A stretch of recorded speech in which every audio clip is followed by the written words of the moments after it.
रामकृष्ण हरे. सज्जन हो, आज आपणापुढे भक्तीच्या वाटा या विषयावर आपला हा व्हिडिओ सादर करणार आहे. भक्त या शब्दामध्ये भज असा धातू आहे. भज भजती. व्याकरणशास्त्रकार असं म्हणतात की भज सेवायाम. भज धातू सेवा करणे आणि आश्रये आश्रय घेणे अशा दोन अर्थाने आहे.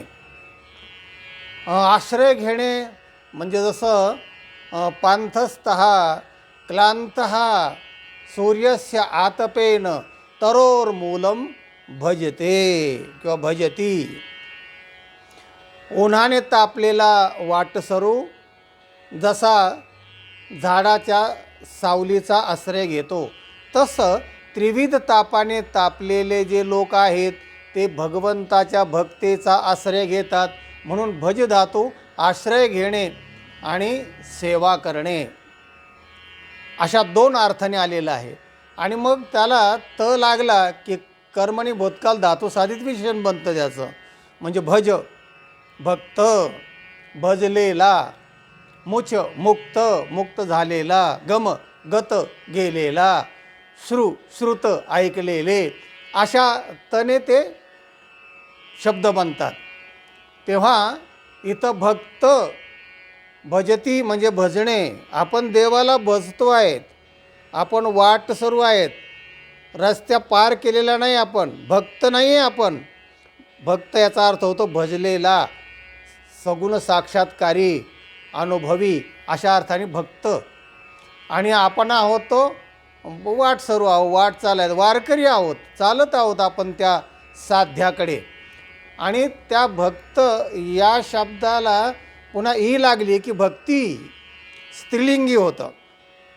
आता भक्ती का झालं तर भक्ती स्त्रीलिंगी होण्याचं कारण असं की भक्ती स्त्रीलिंग जे आहे तर ते स्त्रीमध्ये जास्त वात्सल्य प्रेम असतं आणि जास्त संवेदनशीलता असते.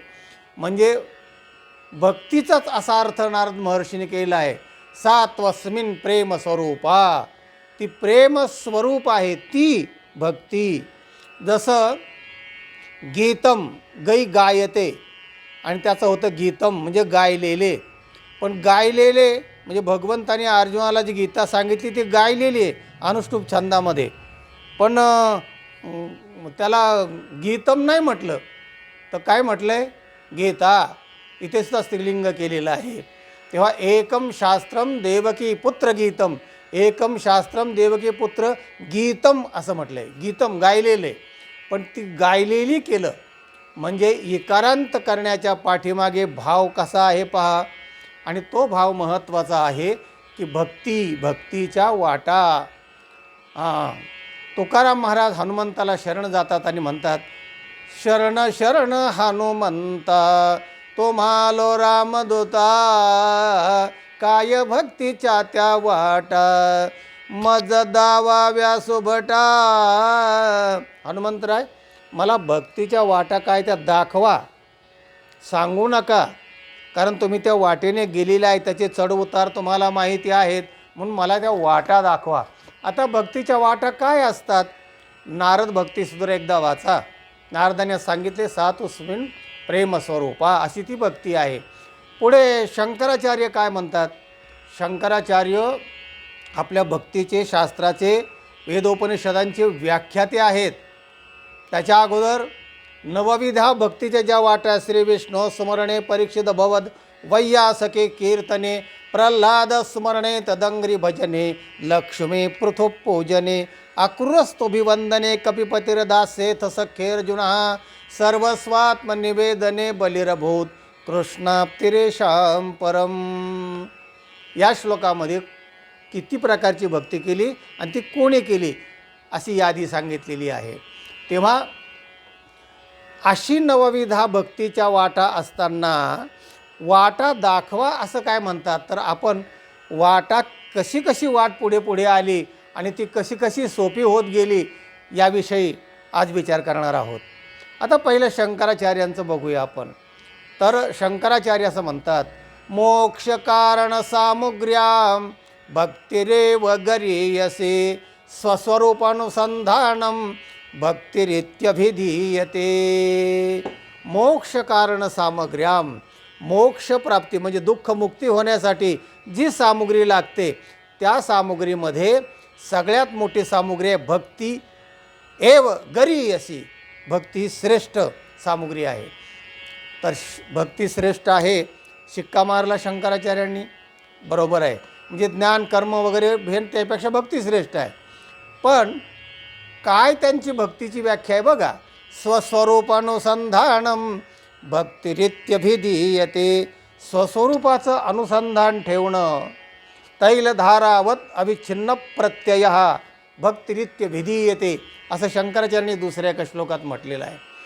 म्हणजे तैलधारावत, एखाद्या गोड तेलाची धार जशी अशी डब्यातून ओतली की ती अखंड दाज आहे, तशी वृत्तीची व्याप्ती, वृत्ती सतत आत्मस्वरूपात राहणं त्याला भक्ती असं म्हणतात.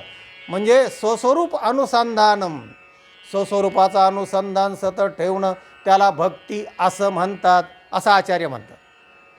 किती अवघड आहे ते. म्हणजे स्वस्वरूपात सतत अनुसंधान, त्या तैलधारावत प्रत्यय हा असं म्हटलं आहे, किती अवघड आहे.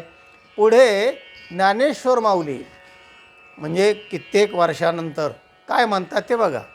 माऊली ज्ञानेश्वरीमध्ये म्हणतात, एथ मनाचा मारू न करिता, इंद्रिया दुःख न देता, एथ मोक्ष आहे आयता, श्रवणाची माझे. ती नवविधा भक्तीमध्ये श्रवण ही पहिल्या नंबरची भक्ती आहे आणि तिथे आयता मोक्ष मिळतो असं माऊलीने सांगितलं.